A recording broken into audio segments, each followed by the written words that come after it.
Hi friends, welcome to my channel. My name's Kristen. In today's video, I'm making 3 farmhouse signs using Dollar Tree products.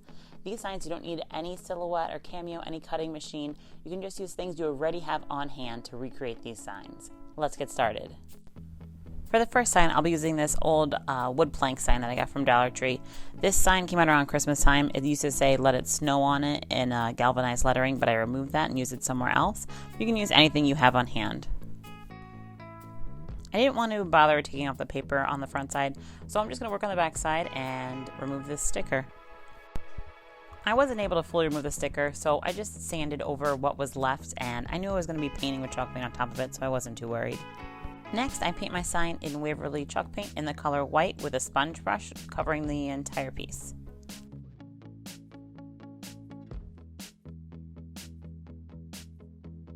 I wanted this to have a faux wood grain type look to it, so I'm taking Waverly chalk paint in the color truffle, and I'm just painting on some random lines and swirls in between the planks to kind of mimic the look of wood.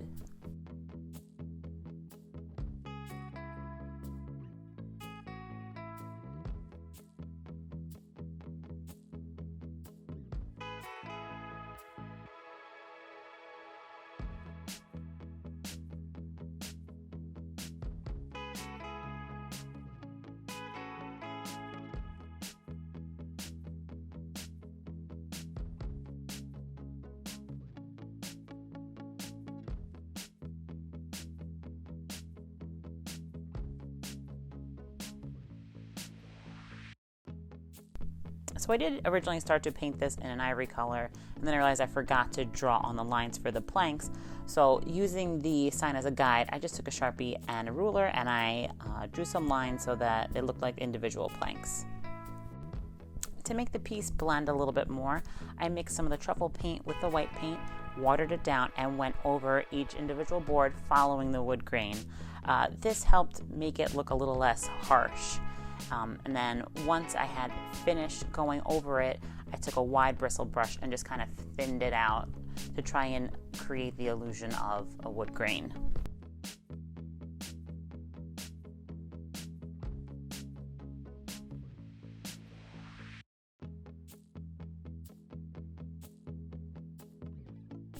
This did end up a little bit darker than I had wanted, so I took just a little bit of Waverly white chalk paint and dry brushed the edges just by putting some paint on my brush, unloading most of it, and hitting it over the top. It's still darker than I liked, but it ended up being fine.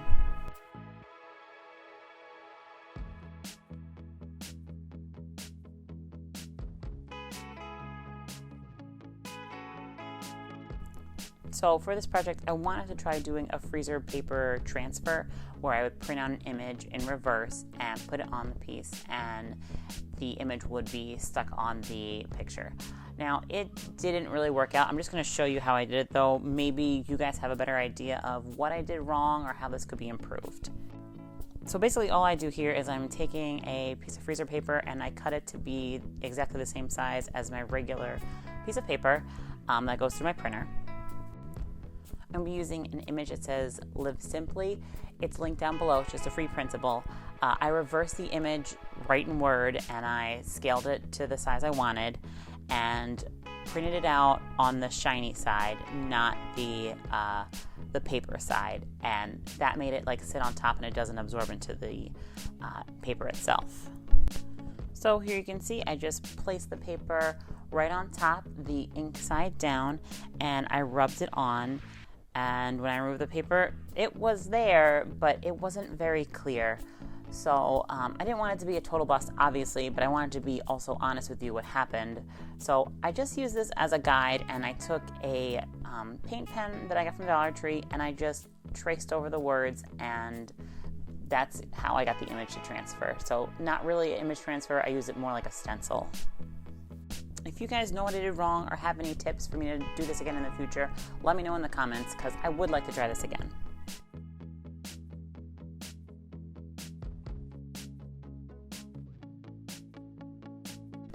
Next, I wanted to be able to hang out my sign, so I'm taking this wire that I have on hand.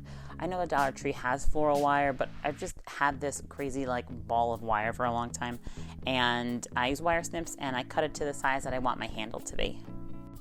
For the handle, I'm using these wood beads that I got at Michael's on clearance. I'm assuming because I got them on clearance, they don't carry them anymore. They're not natural wood, they're kind of like plasticky. You could, of course, get beads from Dollar Tree. You'd have to paint them though because they come in all sorts of bright colors. The best deal I found so far is on Amazon for wooden beads, and I will link that in the description box below.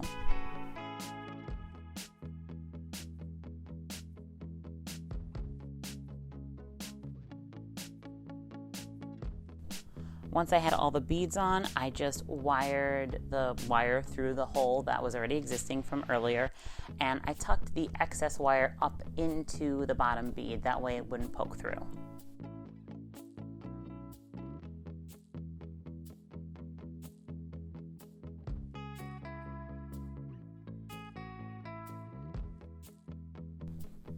I wanted to add some color to my sign, so I got a little bit of eucalyptus that came from a pick from Walmart. It was $2, but I'm using a very small portion of it. Of course, you could use whatever you have on hand. To the center of the eucalyptus, I decided to add a twine bow. To make the twine bow, I just took some jute twine and I wrapped it around my fingers several times, and then I tied a knot right in the middle. And then to make the tail of the bow, I did the exact same thing, just tied it around my hands a few times, tied a knot in the middle, and then cut both sides so that I had tails.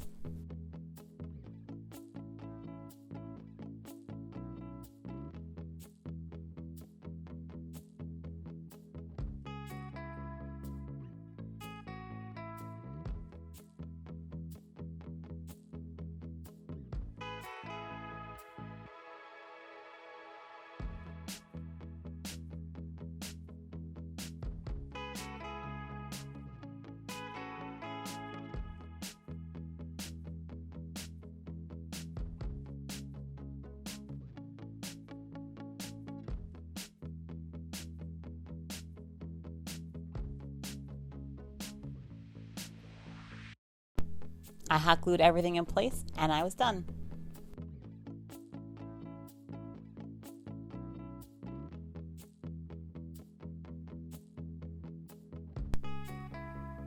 And here's a look at the finished sign. I think this came out really cute. I love that it has light brown shades in it, kind of natural tones. Most of my decor is white, so it's nice just to have something a little bit different. For the next sign, I'm going to be repurposing this Happy Easter sign that I made last month. And all I'm going to do is start working on the back side, but at the end I will flip it over so that the frame faces forward. To make this sign, I printed out the word gather. The font is Magnolia Sky. I will have a link in the description box for the font you can install on your computer. And all I did was make it the size I wanted for this frame, and then I just flip it over. I'm going to take yellow chalk. You could use any color chalk you have. I'm just rubbing it along the whole area that the word gather is in. I'm going to use that to transfer it onto the sign. Once I cut the paper to size, I just gently placed it onto the sign and taped it in place. That way I wouldn't accidentally move it. To transfer the chalk onto the paper, I'm just taking a pencil and I'm tracing the inside and outside of the letters so I can get an imprint onto the sign that I can paint myself.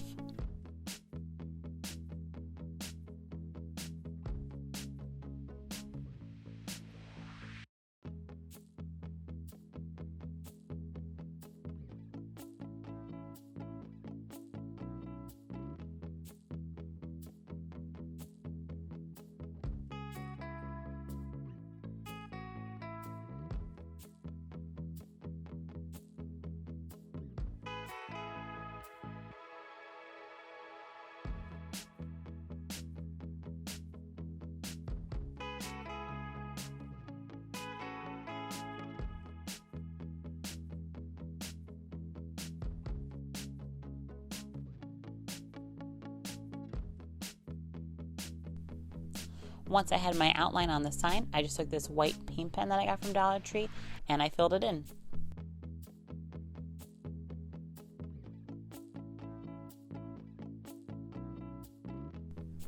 This is actually my first time ever using this technique, and I honestly can't believe how easy it was and how good it really came out.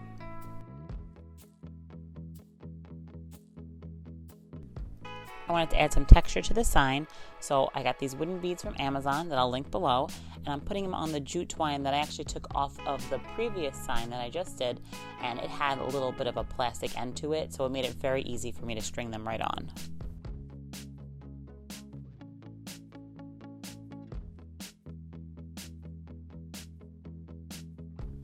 I just placed the beads in the corner where I liked them, and I hot glued them in place. That was it.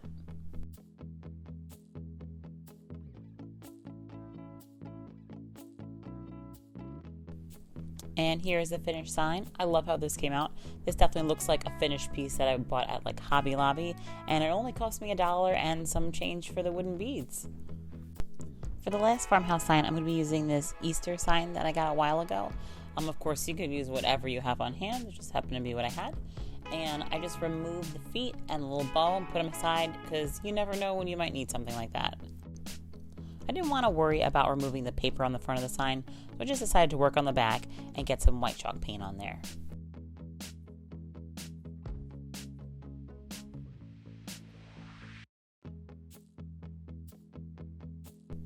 Once I started, I realized that I had forgot to fill in the little holes where the jute twine was earlier, so I just take this spackling from the Dollar Tree, fill it in real fast. The stuff is super lightweight, and I just paint right over it 30 seconds later, and it's fine.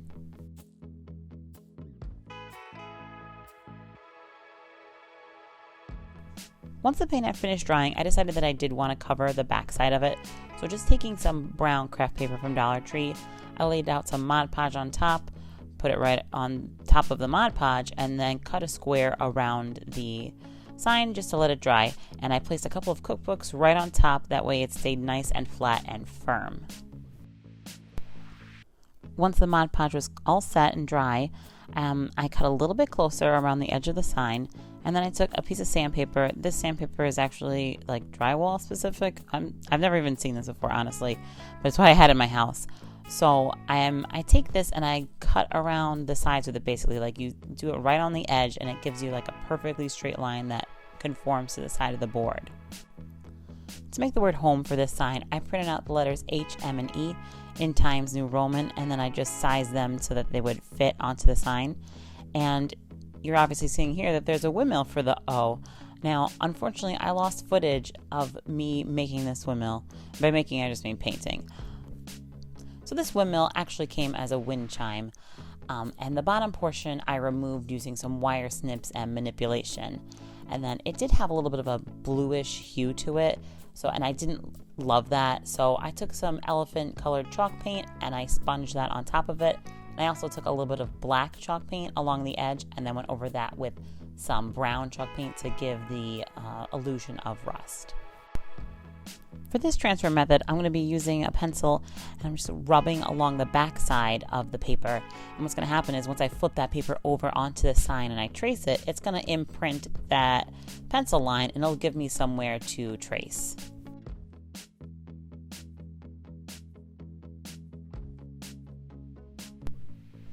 So next I laid out all my letters along with the windmill, making sure that they were spaced how I liked them, and I taped them in place, that way I wouldn't accidentally move anything while I was tracing.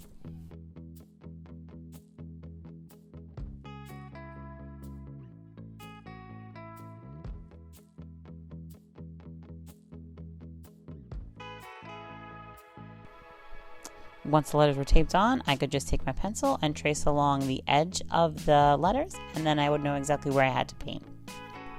I'm not sure if you can actually see it on screen, but there is a faint line there. For this sign, I'm just using some black chalk paint in the color ink. Of course, you could use any black paint that you have on hand. Now, for this sign, I did use that coarse bristle brush, if you remember earlier, and that brush did impart quite a bit of texture to the sign. So as I was painting it, I realized almost immediately there was no way I was going to have a smooth sign.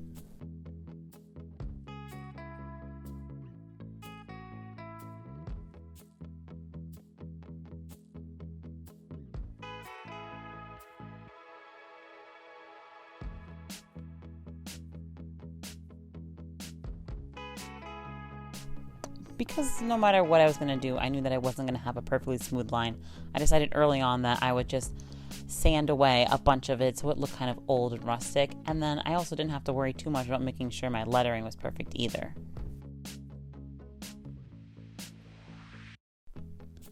Once I had finished painting all the letters, I went over them with the sandpaper, and I sanded them quite a bit until I could definitely see white coming through on most of the letters.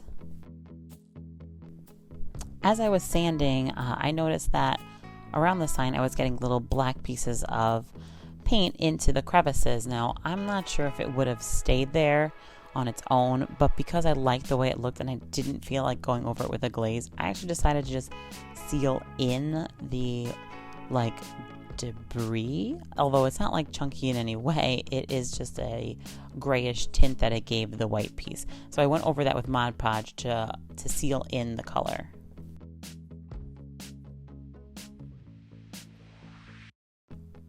Once I was ready to glue on the windmill, I took some E6000 and went along all the edges where I thought that it would be hitting. And when I did this, I actually squeezed my tube of E6000 way too tight and it popped out of the top. So I highly recommend not squeezing the poop out of your E6000 tube. I did just sacrifice a brush to the E6000 tube and I painted it on instead, which worked out pretty good, but it did mean I lost the rest of my tube. Because I didn't want the windmill to shift while it was drying, I did put just a dot of hot glue on the bottom. That way it stayed in place while the rest of it cured. And here's a look at the finished project. I think this came out really cute. I love the windmill on it. I think it just adds such a nice farmhouse feel to this sign. And that's it for today's video. I hope you enjoyed watching me make these crafts. If you're going to make any signs like this, I would love to see them. Please tag me on Instagram. My username is KristenVictoriaDIY. It'll be linked in the description box below. Everyone, please stay healthy and stay safe. I'll see you next time.